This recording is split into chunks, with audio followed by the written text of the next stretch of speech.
That's beautiful. What a beautiful way to start the show. Welcome to Acute Media Live. It's nice to be back on the show. It seems like it's been eons since I've been doing it, but it was just Wednesday. I did it by myself, all by myself. On a hump day, like update is what I did on Wednesday. It was very entertaining. You should check it out if you want. Welcome to the show. Kevin's already in the chat. He said, "Let's go." So it's good to see him on. Tonight, I have a two actually very special guests. One of them will feature. One of them we've featured before, not too long ago. Mark is co-hosting with me. Mark Benicosa, the lead, the brainchild of Black Hole Zion, which is the very comfortable shirt that I have on tonight. Mark, welcome to the co-hosting. I appreciate it. I appreciate the invitation. It's nice to have you. I shortly after Mark was on as a guest, I went and saw them play, and that was the first time I ever saw Black Hole Zion play. And my goodness, you need that's like one of the things you do before you die. You see Byzantine also, but and we'll talk about that in a second. But you got to go see Black Hole Zion because I mean, Mike, I don't know how many paces you go back and forth from that microphone back to whatever you go back to, and then back to the microphone back. It was so difficult filming you because it's like, you know, I should have had my gimbal with me. You know? It's just a lot of nervous energy. I think that's just the way it manifests. Like you put a wild animal in a cage or something. I don't know. And things were like glowing on your shirt, and then the shirt goes away, and thankfully it didn't go to skin. But you know, but my goodness, everybody was it was very entertaining. I enjoyed myself thoroughly, so much so that I bought a T-shirt. Well, appreciate that. Thank you. That equals like several thousand Spotify plays. So I don't know how those algorithms work. I don't even know how it works on YouTube, honestly. But I just do the show, and that's it. You know. I finally got over. Remember when you were on? I was wanting to get over 300 or get to the 300 plateau. I have 302 subscribers now. That's still not enough. But I need to make a goal for this year. I haven't made a goal for this year, but we'll do that later on the show. We'll collectively make a goal for me.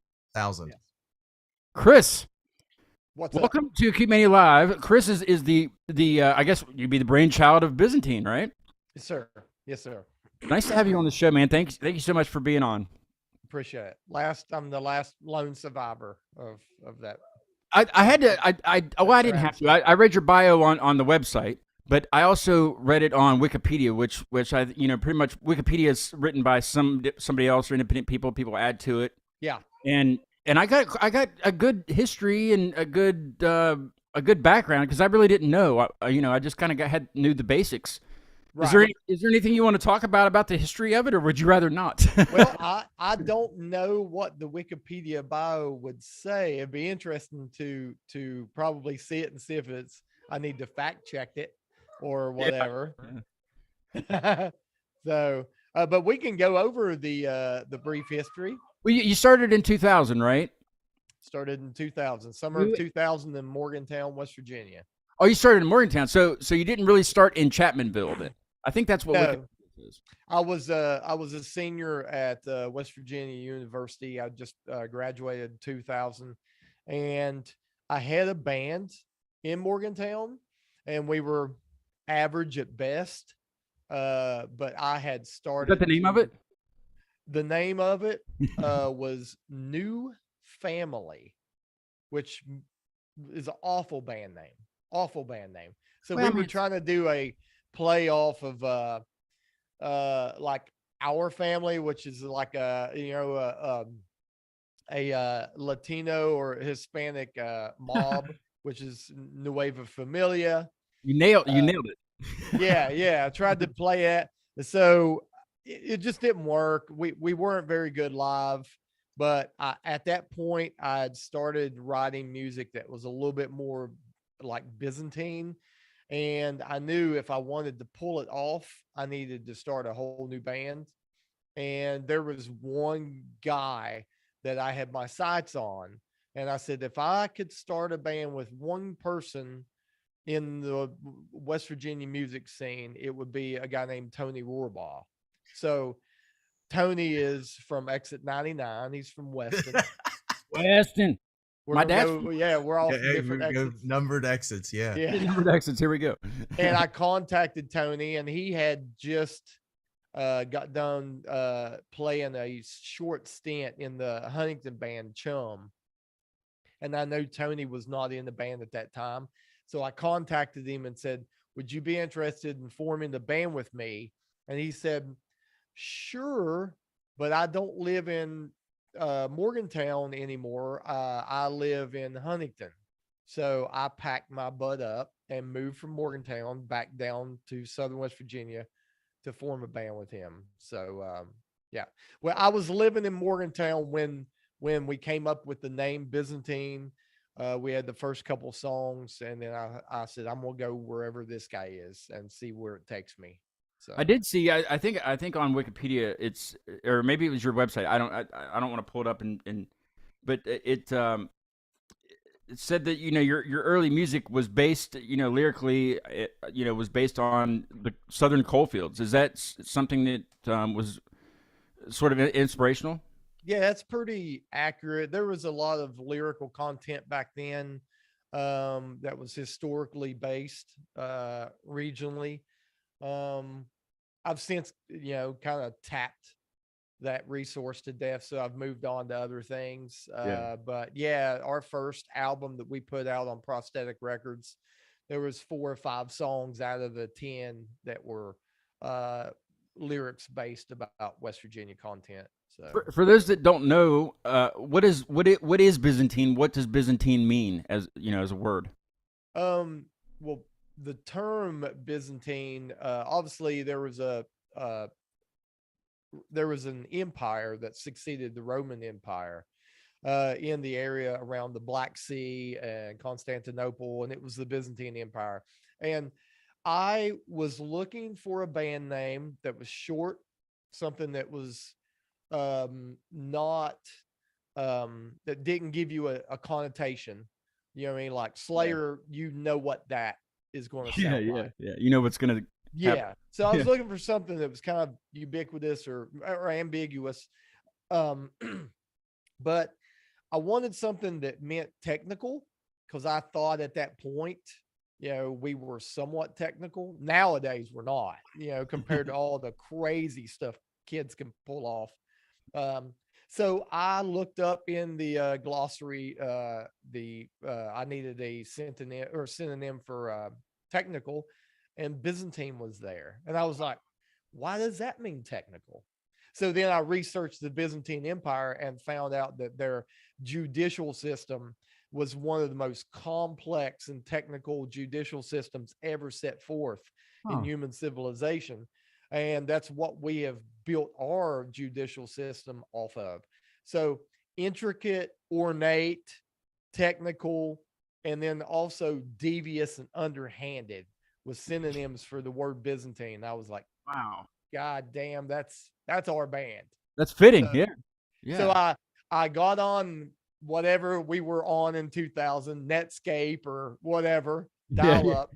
And I looked to see if anybody had trademarked the band name or had that, and no one had. So I grabbed that, and I've kept it, the last 23 years. After we spoke that evening a couple weeks ago on Instagram, I got on the site and got myself a sticker, and I haven't stuck it anywhere because the logo, whoever did this, that's badass. Yeah, he did a rad job. So I just kind of stuck it there for tonight. I probably won't be able to get back on there, but I'll put it on my wall somewhere. I'm sure, just like Mark, I mailed that out directly to you. Thank you. Yeah, if anybody buys merchandise, obviously from Black Hole or Byzantine, it kind of smells like you. Yeah, it's me. Actually, it smells scratch and sniff, right? Oh, very clean. Yeah, it's Mark and I sending our merch after all these years. That's hilarious. Yeah, you could have signed the back of it or something. It's probably in a hurry. Well, I'll trade merch with you next time I see you play. That's fine. That's cool. We'll do that. Yeah, that's it was a whole $3. It was a whole $3. Yeah.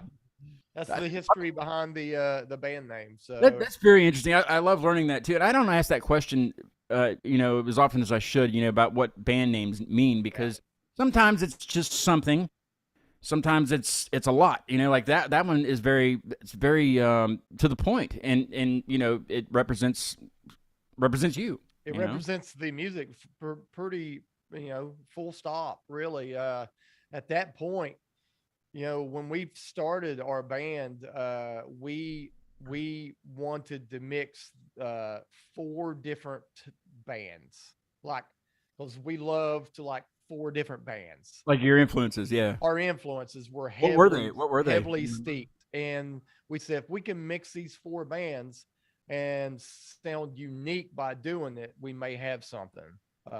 So that's what we did. What was one of the craziest influences that you were like one of the members was like, well, this is my influence, and everybody's like, where did this come from? Tony, one of his major influences coming into Byzantine was Godflesh. He loved the industrial nature of it, the really just dirty, noisy, 10-ton hammer type sound. And he was trying to impart that into Temper, his band, before at the end. So when we got together, he was like, I really love Godflesh. I really want to be able to like pound people over the head with riffs. And so I wasn't into Godflesh as much, but I researched them and got into them after being around Tony. And so that was his kind of weird thing. So. Since we're kind of like on the subject of history, I was going to save this question for later, but I'll go ahead and ask it now. What I was when I was working the other last week, I was trying to think of what's a good question to ask, a fellow West Virginian band. So since you guys have been around since 2000, are there any bands that you played with back when you started that you still stay in contact with and talk to a lot, or maybe even play? You mean smaller bands, or like bands? Yeah. Well, just any.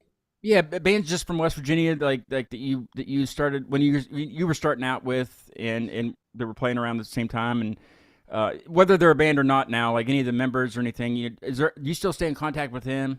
Most of them. Yeah. And yeah, I am very easy to reach, and I try to go out of my way to not. I'm really bad with names. So I call everybody brother.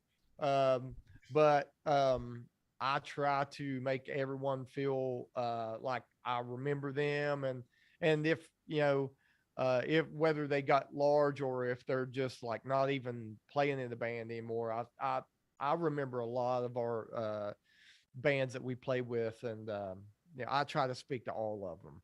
Are any of them still going like you guys? Mark, I mean, Mark was you've been doing it for roughly 2 decades as well. Yeah.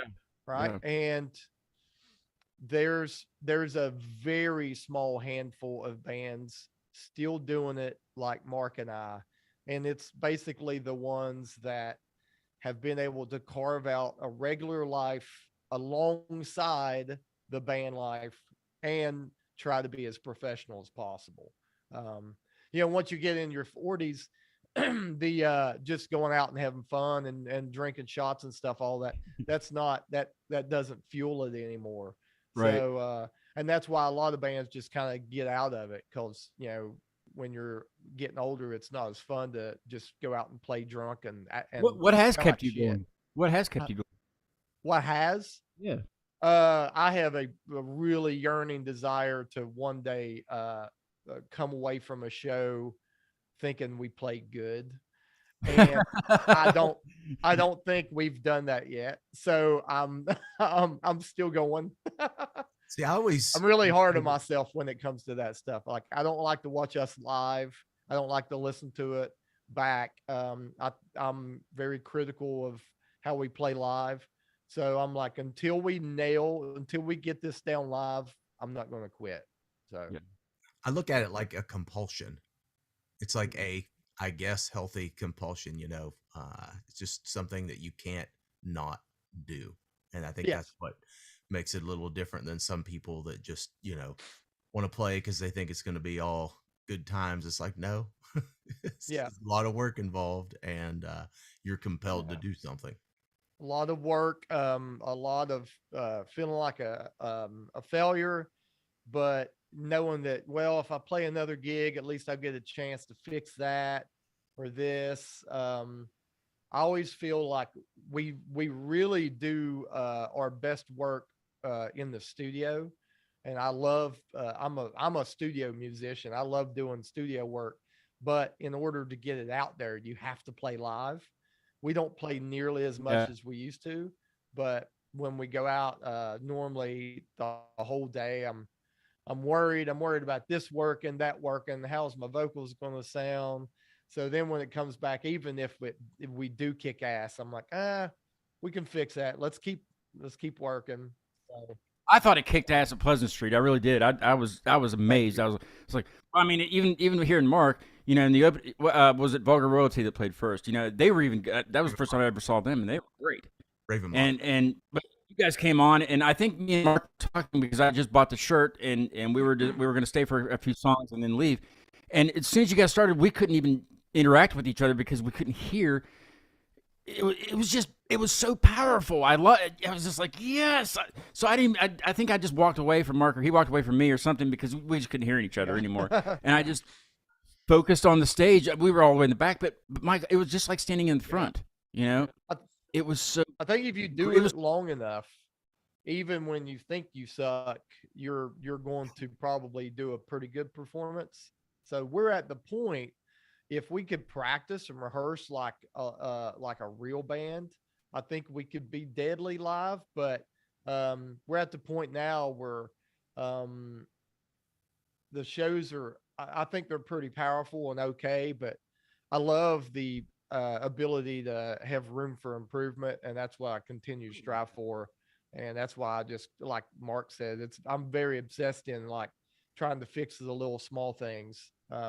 It's a healthy obsession. I could be obsessed with Yeah. gambling or motorcycles and be wasting tons of money, but it's more about creating music and stuff. So it's healthy. This might be a question that both of you could answer. When bands practice, do you practice for a certain situation?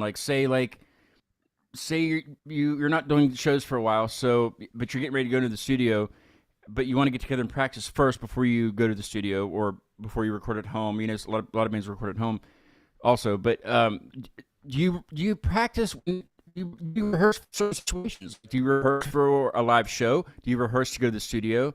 Or you just rehearse? Does that make sense? Like, you just generally do a practice. You want to answer that, Mark? I will answer, and then I will be curious to hear what your answer is too.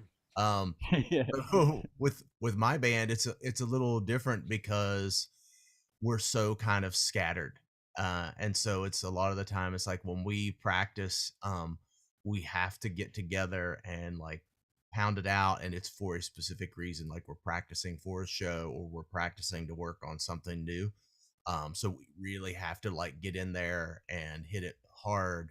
I wish that we could have the kind of setup where it was like, oh, we practice 5 days a week or whatever, but it's just that's not the reality for us. I don't think you're Our the only one, but situation's the exact same. We practice with a purpose. Our bass player Ryan lives in Pittsburgh. Our drummer lives in Beckley. So in order to rehearse, we have to schedule it weeks out, and we're you meet in normally. Flatwoods? Is that what you're saying? Excuse me. So you're saying you guys meet in Flatwoods to practice? Yeah, we do.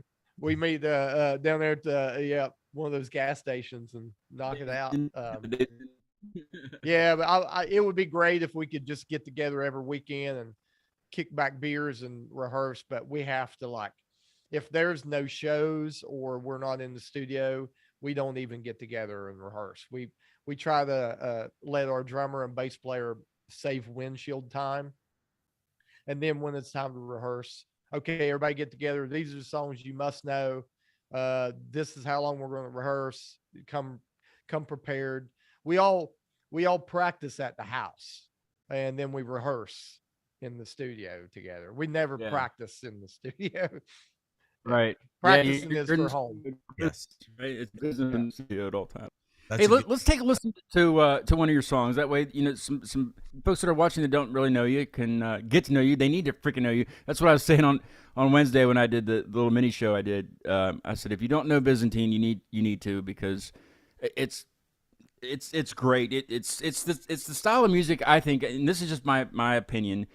It's not really around much anymore. You don't really hear it anymore, and it needs to be heard. I think more and more bands are starting to do it again. That's that's what I've seen just by doing the show. The opening band Past the Fall, they're doing that same style, and it's fantastic stuff. If you're into this stuff, put Byzantine on your list, because, I mean, because I never really listened to this style. Personally, I'm always up to whatever's coming up next. Whatever the newest people are doing. But I mean, you have to. This is where this is like where metal started. And like I don't know. It's hard for me to explain it. I'm not one of those people that like explain things very well. But it's really, really good. It's technical. And especially the guitar playing and the drums. I mean, I play a little bit of drums, and there's no way in hell I'd be able to play anything that fast at all, ever. I could try, but it would be very off. Yeah, we definitely, like, when we knew that we wanted to be a groove metal band, mainly based in, a little bit of thrash, but mainly just straight up the middle groove metal, which means that the tempos would be, somewhere between kind of fast and a little bit slower than that. We never really like you floor it, and but that's where the groove lies, which was what Pantera and Exhorder kind of made the pass for. And then as we developed as an older band, we started getting more progressive. More like with some elements of Yes and King Crimson and stuff like that into it. And now we're a full-blown just progressive groove metal band. So I think this song you're getting ready to play is a lot more. It's one of our faster songs. So. And this is off of what year did this one come out? This is off of Cicada Tree.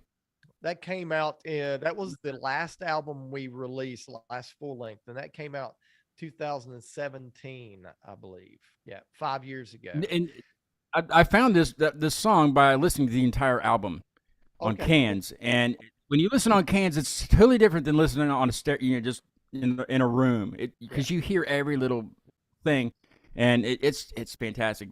I personally chose this one because it's one of my favorites off that album. There's several really good ones off of there, but Vile Maxim. I can't even talk tonight. Vile Maxim. Or is it B.A. Maxime? It could be that. Yeah, if you're in France, it could be that. So. Let's take a little listen to Vile Maxim. Check it out. Okay.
My God.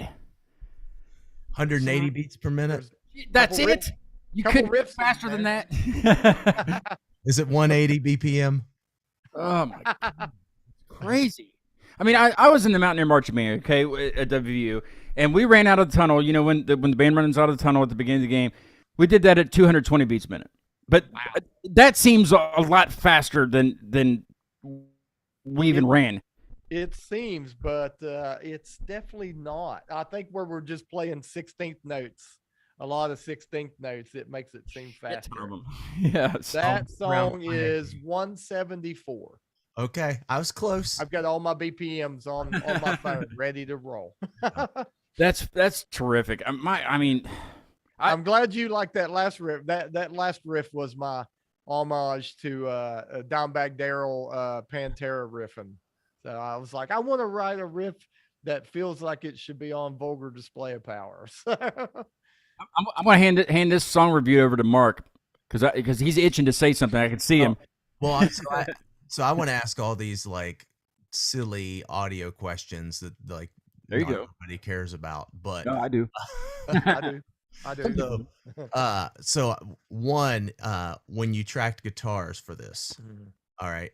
So what amps were you using? How did you approach tracking? Like, did one? Can't tell you all that. That's under contract. He's not allowed to say that kind of stuff because it's so different for every band. I feel like. Yeah. With that particular album, we were using EVHs. So I think we used the 5153, the 50 watt on Cicada Tree. Yes. Okay. And then obviously it got blended with something in the box at our mixing engineer's house. I don't know what he used, but he typically always takes our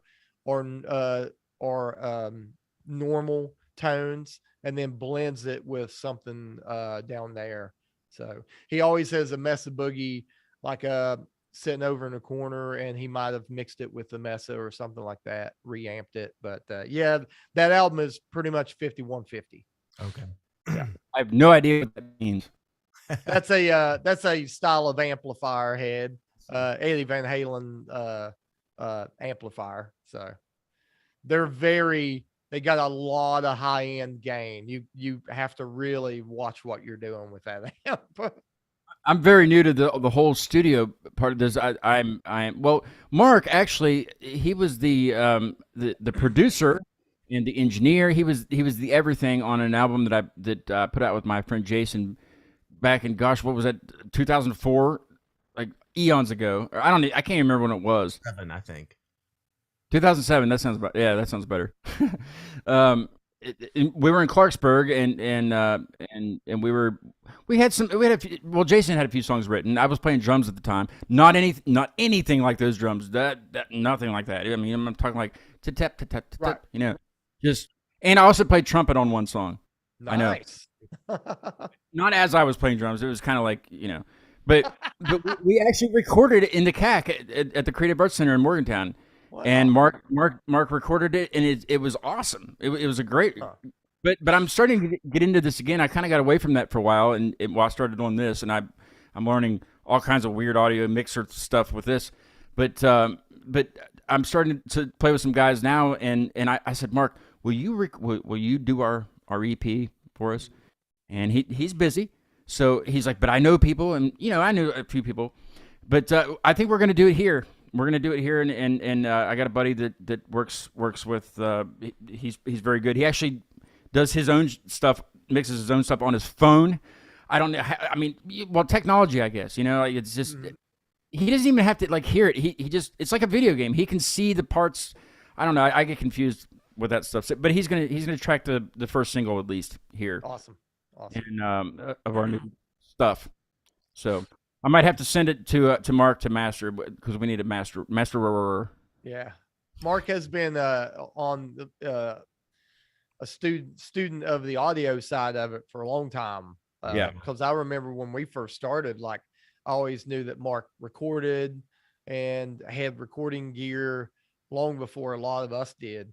I got into it kind of later in the game when we were first recording. I was always in the studio watching everything and producing, but I had no clue what I was doing. And now, like, in the last 8 to 10 years, I've fully immersed myself in the studio side. Maynard Keenan, of course, like a lot of people, a lot of people look up to him, I guess, for certain reasons. But my favorite band's Perfect Circle.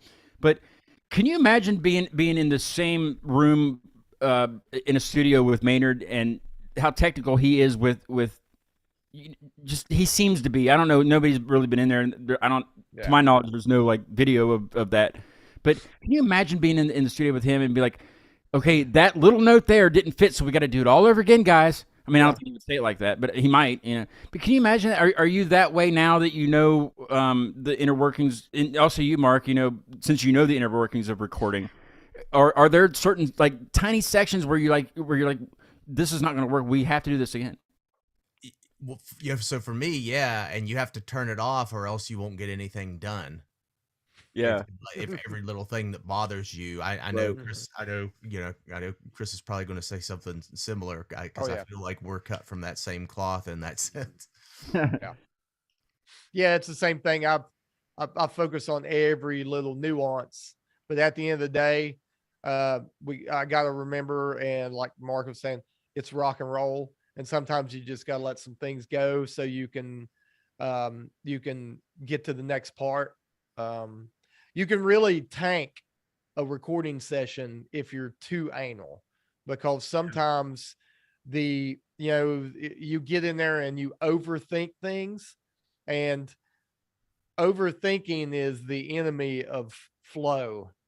And like, if you get in there and you do that, you can start losing feel and stuff like that. So it's a fine balance that you have to walk. So I try to focus on all that stuff, keep it in my head, hit my band members with all the things that we need to do. And then if I start seeing that they're getting frustrated, just pull back and say, hey, let's just Let's roll with it. Let's have fun. Oh, that was a good take. Let things go. Because in the end, you want everybody to come away having a good time. Because Sure, if you've been in the studio enough, you've been in there to where it's absolutely awful, and that comes across on the album. Yeah. And some people don't like the studio. Some musicians are just live guys. I think I've got 2 guys in my band. I don't think they would ever record again if they had their say so. So with those guys, I have to kind of keep it funner. Yeah. Just keep them going. Yeah. Ryan and I, or bass player, I think both of us, we could get in and hit record over and over and over again and be fine with it. The other 2 guys, it's got to be, we got to crack beers and we got to let them roll with it. I can relate to those other 2 guys because I'm a very impatient person with anything. Yeah. And if I'm in there too long, it's just kind of like writing, I guess, too. If you write and you come to a block, you're not gonna be able to sit there and create it right there. You just got to step back. I have figured that out where I have to. It'll come to me in a couple of days. Yep. I'll figure it out in a couple of days. But when it comes to like releasing something, we have the song's done. It's ready to go, ready to be released. We just got to record it. And I'm so impatient. I'm like, I'm starting to probably be really, really annoying to the other guys, like saying, let's go, let's get this stuff tracked. Let's get the single out. But we got 4 other songs that we want to put out, and that's so it's new to me. And plus, when we did it with Mark, it was one take pretty much. I think we might have started over a couple times with a couple of the songs, but it was just like playing it out in the show because we all played together. Nothing was tracked. It wasn't multi-tracked, but it sounded pretty much like it was multi-tracked. That's cool. It was layered very well. Yeah. So you mentioned flow earlier in the studio, but that kind of made me want to ask you about like this idea of like flow state. And when you sit down to write, how do you sort of approach that? Like, how did you approach that for Cicada Tree? I know you're working on a new record. Like, how do you approach that writing? Yeah, it's I have to turn it off and on like a faucet. I'm not the type of musician that sits down and writes all the time. I think that I work best when I shut it completely off for years. And then when it's time to write, like get in the album, I start getting mentally prepared, trying to get myself in that flow state. And I'll start demoing stuff slowly. And I know it's almost like if like an athlete getting out there, you're not going to run your best time right off the gate or start draining threes. So I'll record a bunch of horse shit and know I'm going to throw a lot of it away. And then it starts cooking with gas. And that's when I get in my flow state. And I normally write Byzantine albums within a 3-month time span. That's been how long it's taken me since we've started. Is like we can start working on an album and within 3 months I'll have the album written. So, and that's what we did this time. We started working 3 months ago. We just finished the last demo like 2 weeks ago. All the music's written. So, and now it's time to shut it off. Yeah. Now, because I have to spend so much time in front of the computer demoing things out. I want to just do it, make sure that, I get it over with, and then I can start spending time with my kids and my family again. Oh yeah. Which is most important, I guess, right? Mm-hmm. For anybody. Sure. Now, I want to kind of switch. I'm sorry, Mark, go ahead. That's okay. Just quick. Like, will you start switching into like sort of like rehearsal mode and like change how you like do your vocal practice regiment, your guitar practicing? I can play that clip, Mark. Have you done your vocal practice if you want? But will you sort of like make that shift now, like, and you'll start putting some time into that sort of like, okay, I wrote this now. Yeah. I want to make sure I'm able to record it and perform it the way that I want it to sound, kind of thing. Yeah. The last 3 months have been basically compiling. The last 3 months have basically been going through all my phone records of all the audio, when you're mouthing riffs in your phone, going through everything I had, putting the songs together, not focusing on vocals at all, basically just guitar and computer work. And now the next couple months will be getting my voice in shape, and getting my head around actually recording these things, building click tracks, getting all our equipment ready to go. It's still time consuming, and it'll take up just as much time as demoing, but yeah, I'll be focusing on completely different stuff. And then by the time we're done recording it, we all should be in such great shape that we need to start, hammering shows, because then we can go out and actually perform well. I've got to see it again because, like I said, I didn't get to stay for the entire thing, and I want to be right front in the center with my gimbal and all up in your face. No, I'm kidding. No, There we go. I'm not that guy. I can stand in the back and get just as good shots. Yeah, cool. And those guys are like right up on the stage with you and like performing with you. Did you see the live video from that show that we I did put not. up? I did not. I noticed there was a massive camera crew there. Yeah. Up on tables and things. So it's up on YouTube right now. I think it's called Byzantine Live from 123. It's pro audio. It's soundboard audio coming from the soundboard mix. And then Roger at 123 did a fantastic job mixing that night. Made everybody sound great. And then we brought our own film crew up there, and it looks really good. It's one of the first times in 22 years I can watch us live and be like, okay, that's okay. I will get the link off of YouTube and put it in the description when we get done. Be great. You check it out. Can go there. I don't do that enough. I'm that's one thing I'm starting to do with the show is to go back, and not only listen to the show, but add those links in the description, because people want to find more about you. They won't know unless you just do a Google search. I don't want to, that's just way easier to. So that anyway. Yeah. Now I want to kind of switch gears a little bit, and I'll give you some time to think about this, Chris. And we'll listen to Wings of My Soul. But I do this segment, and Mark's been a victim of this segment, and I say victim because it's called the Wiener segment. Okay. Mm-hmm. And so I know how rock stars are. They have a weird thing when it comes to like debauchery and things like that, and what's gone on tour and stuff. But just think about that. Mm-hmm. Wherever your mind takes you is fine, but I think you'll be surprised. But we'll do the Wiener segment after we hear Wings of My Soul, and cool.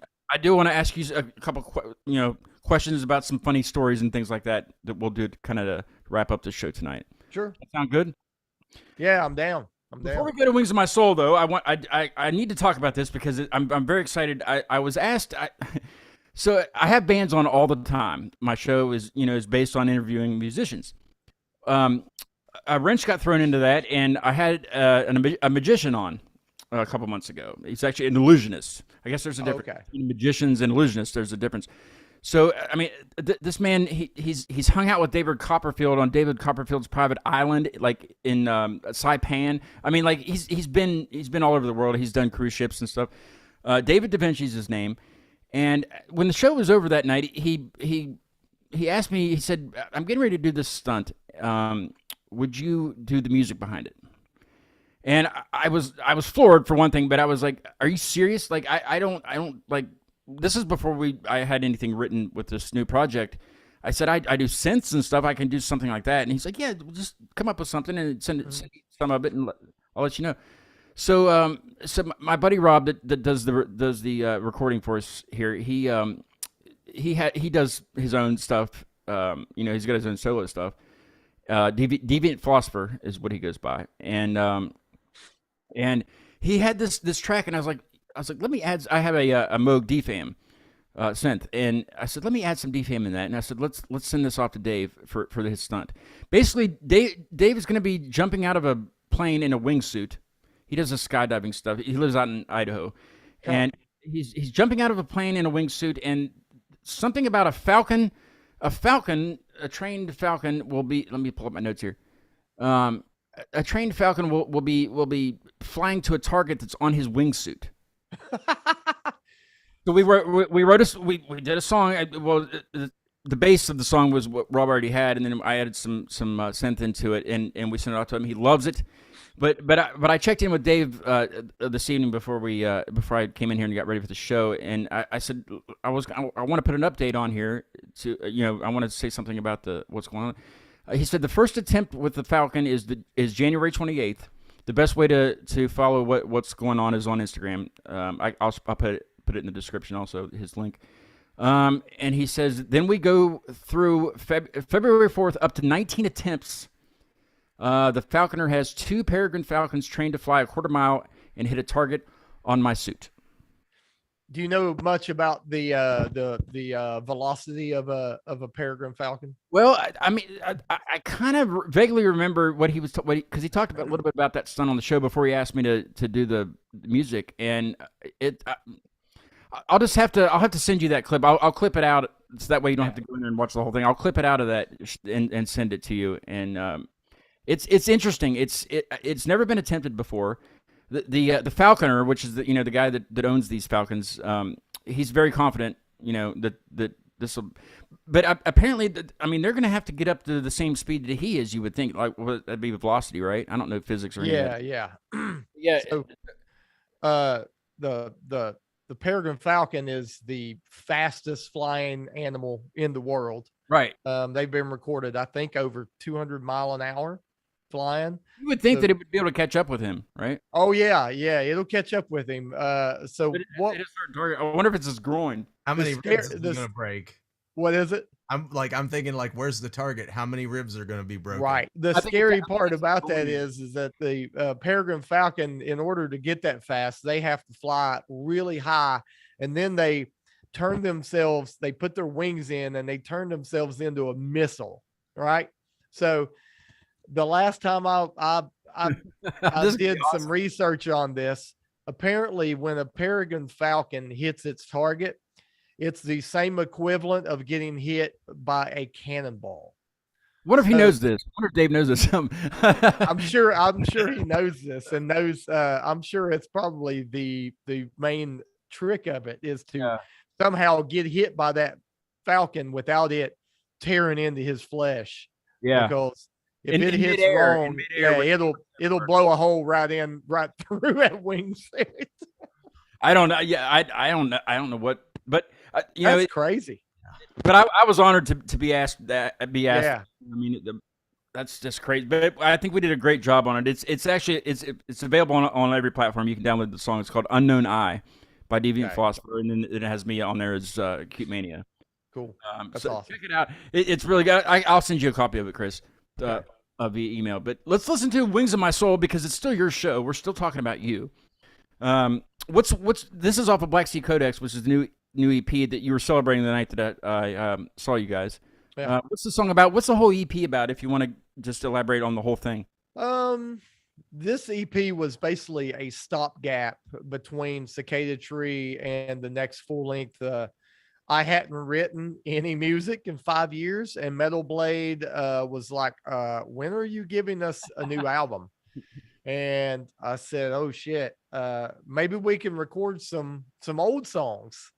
And Metal Blades said, okay, we can try that. So what the Black Sea Codex is, it's a collection of 4 old demos from the early 2000s that we re-recorded.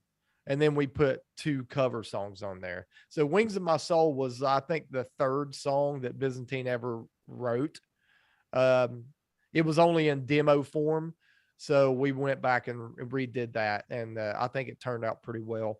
We turned it over to Metal Blade and they declined to put it out. Are you serious?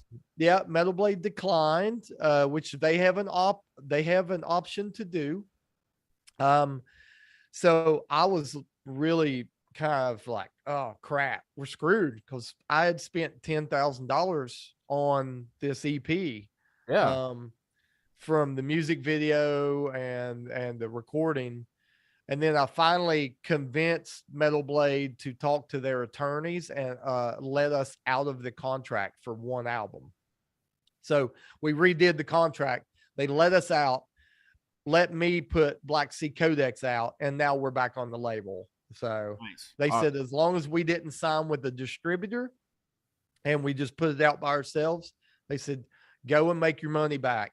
And you've done that in the past before, right? You put it out, you distributed. We this would be our 3rd independent release. Is that really the best way to go for like bands, up and coming? Is the best way to go is non-contract, or what's your opinion on that? I know I'm kind of getting away from what we were going to do, but It's 100% the best way to go. And I mean, I'm saying that, as a signed artist, we're on a fantastic label.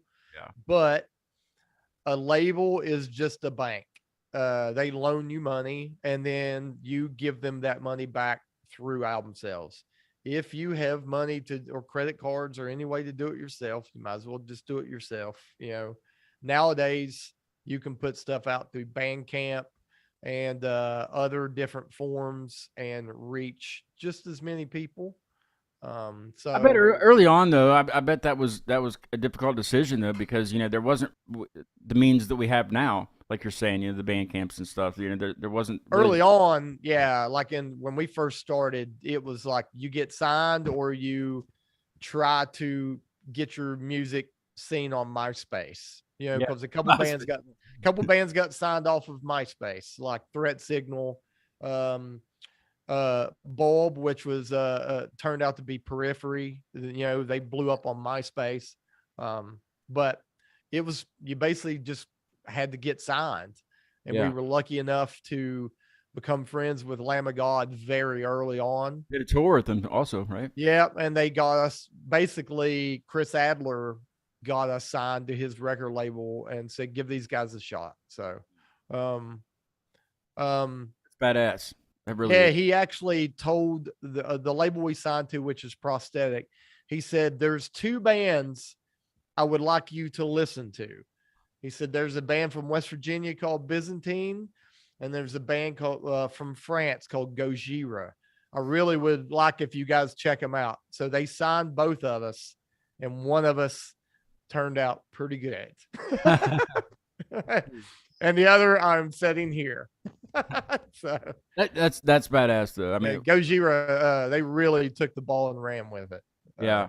I've never seen them live. My friend has, and yeah, I've heard some things about their shows. Yeah, me too. I've never seen them live either, and apparently it's like, you should do a tour with them. Oh, I don't think that's up to me. I'll hit him up for you. There you go. Appreciate it. But yeah, Wings of My Soul, very old song. We decided to release the Black Sea Codex EP. Black Sea, basically around the Byzantine era. You know what I mean? That was the era.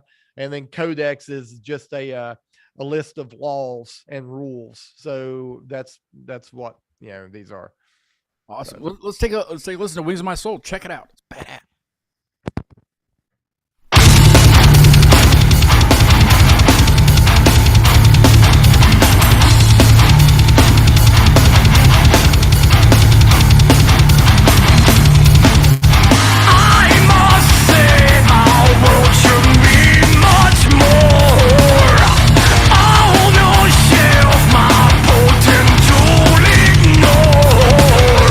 They betrayed their lungs.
Yeah, that's That's one where of it's my. at. That's that's definitely where it's at. That's crazy. Mesa Boogie and Bogner on this one instead of 51. All right, that's enough, Mark. This one, the Black Sea Codex, we used Mesa Boogie. Yeah, that was all Mesa Boogie. Yeah. What was your approach to the vocals this time around? Because it's obviously you on both releases that we've heard, Yeah. but this one there's a little different timbre to your voice, and I wonder like was that something intentional? Like what were you going for? Yeah, this one I tried, the original demos were more of me doing the singing in key, screaming or shouting in key, like singing, heavy singing. Yep. And Vile Maxim and like that track, the first one we listened to, it was a little bit more just heavy, just vocal fry. So this one I wanted to get a little bit more soul with it, like some Seven Dusty type stuff, and that's where I really like to sing at. So yeah, so I just went with it on this one. There's on this EP, there's a lot more like heavy singing, and which adds a little bit more melody to the songs. What do you think about wieners? Wieners, well, I I know West that's a Virginia's great a big segue, hot right? dog state. Yeah, I love hot dogs. Well, you nailed it. So my buddy Mike that stays with me, he's a hot dog person. He's a hot dog guy. He travels miles for hot dogs, and Really? whenever he goes on vacation and whenever he goes to another place, he will try hot dogs. Just I don't know. I've never liked wieners that much, but apparently he does. But he's also the guitar player in the new project that we're working on. So it's very good friend of mine. But we started this segment when he started staying here, and he said it was some band. I can't remember where they were. It was a different state, and ask them what kind of hot dogs they like. That way, if I go there, I'll know where to go. Yeah. Well, since you're in Southern West Virginia, I was telling him this, and he says, well, he's probably going to say something about coleslaw. Mm-hmm. Because that's the Southern, well, he would know. So is that what do you like on your hot dogs? That's pretty much what the segment is. I think the coleslaw line is above me, maybe below you guys. I do love a hot dog with everything with slaw on it, but my main go-to is just straight chili mustard onions. That's Everything, right? That's my Everything. traditional.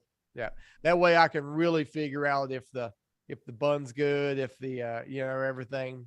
If they've nailed everything, yeah. They nailed everything. Yeah, try to go kind of pure. Now, would you rather have the wiener grilled or boiled? Oh, I grilled. don't think I've ever asked anybody that, but Grilled definitely, but Right answer. most of them boil it. But every once in a while, you'll find them soaking the wiener in the sauce, and that's good too. never heard of that. I'm sure Mike has, but see, he's camera shy. I've had him on the show for 5 seconds. Yeah. He's put his head on the camera for less than 1 second before. He just doesn't like that, But I was like, it'd be so much easier. You would be able to interact, but he doesn't want to do it. He would much rather just watch on YouTube from his phone on the couch. Right. Probably not even doing that, but he will, because I don't tell him. I don't go in there and, did you watch? No, well, no. Well, then you're going to have to go watch because I'm not going to tell you what happened. Yeah. I'm not going to tell you what the answer was. No, Really? I've heard everything from cucumbers to pepperoncinis, Yeah. grilled onions, which I think I need to try something like that. Grilled onions sounds good. Yeah. When you start getting into street food, they start getting kind of weird with the more condiments and stuff like that. And I love anytime we go to play New York, we're always looking for street meat. So we always try to find the street vendor. Who's not, right? Yeah, exactly. So if we can get hot dogs anywhere, we will. But my favorite hot dog that I think I've ever eaten is this diner down in Logan County called Morrison's Drive-In. It was just, the hot dog is perfect. It's a steam bun, which I really like a toasted English bun. But, this is getting very technical. yeah, but their buns are steamed.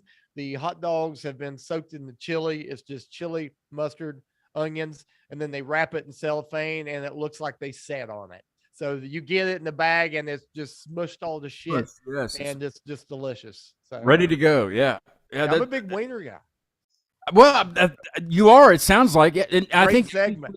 you were the same, right, Mark? On when you were on, you were the everything guy too. Yeah, I'm definitely like sauce and mustard, onions. Yes, sometimes, no, other times. But yeah, I don't believe in ketchup on a hot dog. I I don't believe. do. See, I'm the wrench in the gear. Yeah, yeah, I'd like it as minimal as possible because I do like I'm like OJ, Chris OJ. See, I keep going back and forth. Well, yeah, that's his name. Yeah. Uh, I All of want to those. be able to taste all the elements. So, how many hot dogs are you going to consume as you get ready to finish this next record? There it is. There's In the one in a 24-hour period. end of your yeah. If leading up to doing vocals, I will probably eat no hot dogs. Oh, Once the vocals are done, I will does it probably do something? Is it something that will it mess you up? Is there a certain? me and Marcus talked about this. I try to focus on my diet real hard when I'm doing vocals. Try to I like I don't eat lunch anymore, so I've cut down to 2 meals a day, and I try not to eat anything heavy before we go in and vocals. It's always better to just do vocals on an empty stomach with water. But after that, I'm going to look like Kobayashi. I will be just inhaling hot dogs. So what's this new record? What is it Yeah. like compared to Cicada Tree, Black Sea Codex? Like, what's That's the what I was wanting to know. Yeah, yeah. What's this one about? Well, there is now there's Ryan Postlethwaite in it. So Postlethwaite. that is a giant addition to this album. Ryan is a phenomenal songwriter, and he has brought a little bit more of the Meshuggah elements back to us that we used to have. And I'm not going to go out and say it's going to be the greatest or anything. I don't know yet, but I'm very happy with how the songs have turned out. They're wide. There's a lot of room for, expansive vocals and things like that. So, and I think it's going to be heavier than the Cicada Tree, because that was kind of like our rock album. But we don't know yet. We got to get in the studio and let some stuff flow. What do you want your fans to know that's coming up? What do you really want them to know? Are you gonna do a tour around West Virginia? Are you gonna go throughout North America, or what would you like them to know? Well, we would love to actually do a real tour where we go play outside of West Virginia or play in Europe or something. I just don't know if that's going to happen. That's not up to us. That's up to the industry, and so far the industry hasn't really came a knocking. We try, but all we can let our fans know is that we're going to be working on the album very soon. It's going to come out in 2024. Because you got to do everything around vinyl, and vinyl takes months and months and months. And I think they're going to be very happy with the album and the songs contained therein. It's a true Byzantine album. It's very progressive, very groovy, and there'll be some riffs in there that people might be like, "Oh, never. That's interesting." So, yeah. So, Well, you've gained a fan. I'm a little bit late to the Byzantine party, but you've definitely gained a fan just from seeing you live and talking to you now. It's good. It's great. It's terrific stuff. And it's different, but it's not the sad. I'm terrible with describing it. It doesn't sound like anybody. It doesn't sound like I can't nail it down to who it would sound like. Then we did what we was intended to do, which was basically take 4 or 5 bands and make a new sound out of it. Yeah. We always said we were 4 parts. We were 1 part Pantera, 1 part Testament, 1 part Opeth, and 1 part Meshuggah, and we mixed all that together. Parts. A lot of really good parts. Yeah, and that was what we tried to do the first couple albums, and since then we have added in Tears for Fears, Mastodon. Anything crazy? Anything like crazy you've added in there, like jazz or anything? No, I listen to a lot of prog rock. I listen to a lot of bands who are not very heavy, but they do a lot of different time signatures and a lot of different layers. Um, Porcupine Tree and Pineapple Thief are just like two of my favorites that I listen to now. But it's just I'm trying to write everything that has a undertone of melody. Um, so even when we're on this new album, even when we're going to be at our most brutal and blast beating, there's some blast beats and stuff on. Oh, There's shit. gonna be some melody in there. So that's what we're striving to achieve. Mark, I don't want to leave you out of this conversation either because I know your guitarist is in Norway right now for some strange reason. But Yeah. what's in the black hole that we need to look for? We've got something real fucking weird. Or I guess am I allowed to curse? I guess I did. Yeah, you can. It's YouTube, but who cares? Who the hell cares? You know. Yeah, that's right.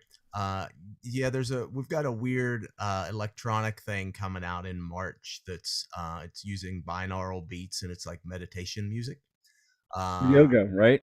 Yeah, it's what I use. Yeah, I'm I a knew yoga it. teacher, and so I use it. I've been sort of like tweaking it in my yoga classes, and so we're gonna release that. Have a EP of some stuff with like different versions of the band on it, and Maybe the then guest artist that does DFAM would be phenomenal for one of those already songs. been recorded. But and then this summer we're gonna work on an album of some new original stuff, and I'm real excited about that. But it's too early to talk about that, and it's the Byzantine show right now. So, but thank you for asking. You guys have any shows coming up in the Byzantine camp? Or are you guys gonna kind of take a hiatus while the album gets produced? Yeah, we're taking a hiatus from playing live. It definitely takes up a lot of our time when we're having to play shows. So we just decided to focus on the album. Well, when you're ready, wherever you play that's close by. I travel quite a bit, but you know, if it's near me that I can travel to, Yeah. let's set up we'll do a live interview or we'll do a pre-recorded interview, something like that with the full band. We'll talk to everybody just briefly for 10 minutes or something, and then you play your songs. That'd be You good. know? That'd be the shit. That'd be so much fun. I wish I would have known you before the 1, 2, 3 thing. That would have been perfect. But Now we're friends, and we can do it the next time. But thank you so much for being on, Chris. It's very nice to meet you, and I'm going to hit you up about technical things since you're a technical person. You said. Yeah. I will bug you with it. No, I won't bug you with that. Yeah. High tech redneck. There you go. Yes. And being from West Virginia, I mean, that's what I set out to do when I kind of came up with doing the show. I was like, I wanted to feature the musicians because we're a small group, you know, compared to other places. You know, West Virginians are very small compared to other places, and I wanted to focus on that and feature what we got here. But you know, not a lot of I haven't had a lot of bands from West Virginia on. Just they tend to not want to, you know, they want to get out and you know get heard other places. But it's okay because every once in a while I get badass bands like Byzantine And Black Hole Zion. and Black Hole Zion On one night together. Yes, I mean this is a mashup. It's going to be. I don't even know what clips. I always take a clip out and make a clip and put it up on Instagram. I don't even know. It's going to have to be the whole thing. What's going to be the one where OJ comes up and we try some of the hot dogs up here in my neck? Oh, a hot dog show. Oh, I love that. I love that. We'll even get Mike on, but he can't be on the camera, so we'll just have him in the background just going. Yeah. I don't. Yeah, I've heard Fairmont Fairmont specifically. I've heard has Yans. really good hot dogs. Didn't you say that, Mark? Didn't you say Yans, or was that we were just talking about Yans? No, I don't live far from Yans, and there's also there's some other real good places. There's Hometown Hot Dogs, Hometown TNL, which is a staple around me. Oh man, TNL meats. And the Fairmont crew, they like chocolate milk with their hot dogs. I never tried that. It's phenomenal. I think I will do that. It is phenomenal. It's very good. Yeah. I usually change the I have this marquee. This is the second one I've had because the other one's just has been destroyed over the years. The frames it's taped to the wall now. But this is I do this. I usually change this at the end of the show to the next guest. Well, my next guest scheduled is not until Ash Wednesday, which is February 22nd, and I assume that I'll have somebody before then because I won't be able to stand it. I might have Black Hole Zion again, or you again. I might have just something. I can't stand not doing the show. It's just so much fun. But what I'm going to do, I'm going to when I play this song, I'm going to get up and I'm going to go to the closet and get another drum head because I'm out of room to put the Byzantine sticker on. So I'm going to change the 1 to a 2 because the next show is 172. Yeah. And I'm gonna officially put the Byzantine sticker on the new drum head because they're all on drum heads. I'll pan up there so you can see. But that's what I'm gonna do for this since I don't want to put the Ash Wednesday thing up there yet. But that one will be 2 bands that have done the show, for lack of a term, and Maintenance, and they're both from the Yonkers area of New York. And they're both phenomenal, and there's going to be some fun going on there. Maintenance was on when it was Thanksgiving Eve, and we had a great time. They had a full, smorgasbord of stuff. But we're going to do a 2-band banger on the 22nd. That's the next show that I know of. And like I was telling you guys earlier, I've been in talks with a band in Rome, and just everywhere. There's a band called Scoby that just got back to me today. They're phenomenal. So. We'll see who pops up before the Ash Wednesday because I'm sure I'll have somebody, and I'll be traveling also. I'll be going to see. Let's see. What? Oh, is that next? When's the? Who's got a calendar? Who's got a calendar handy? No. Chris is like, wait, I got one in my back pocket. Yeah. Well, you. Let's see. What is it? The February the 9th, I think it's a Thursday. It's a Thursday. That is a band that I've been following since they've been on the show. They're from Pittsburgh. They're called Ire. They are opening for Memphis May Fire that night up at Enclave, which used to be Rex Theater up in Pittsburgh. So I'll be going to that. That's going to be badass. And then I'm going to try next Sunday. I believe it's next Sunday, the 29th. Next Sunday. Is that right? Yeah. I'm going to try to get up to Club Cafe because, believe it or not, I've never been to Club Cafe. Haven State, very good friends of mine. Are going to be playing with Nefel is a very good band, and there's some other bands on the bill also. Try to go to that. I love traveling. I love seeing bands that I've had on the show that I've never met in person and checking them out and going back many, many times over to see them again and again. So I will be back to see Byzantine when you guys play again. You guys are welcome here in the studio. We'll do a thing in the studio sometime. We'll bring Mark along, and we'll drag him along in our friendship. Cool.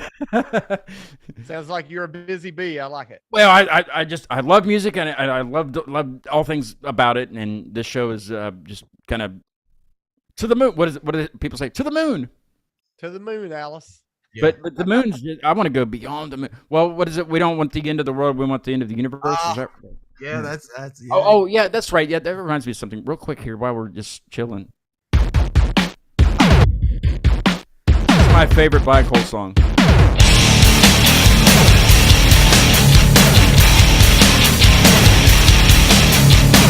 Okay, we don't have time for that. It's not your show, Mark. Oh, that's my favorite Black Hole song, 8-Bit Rage. Oh, thank you.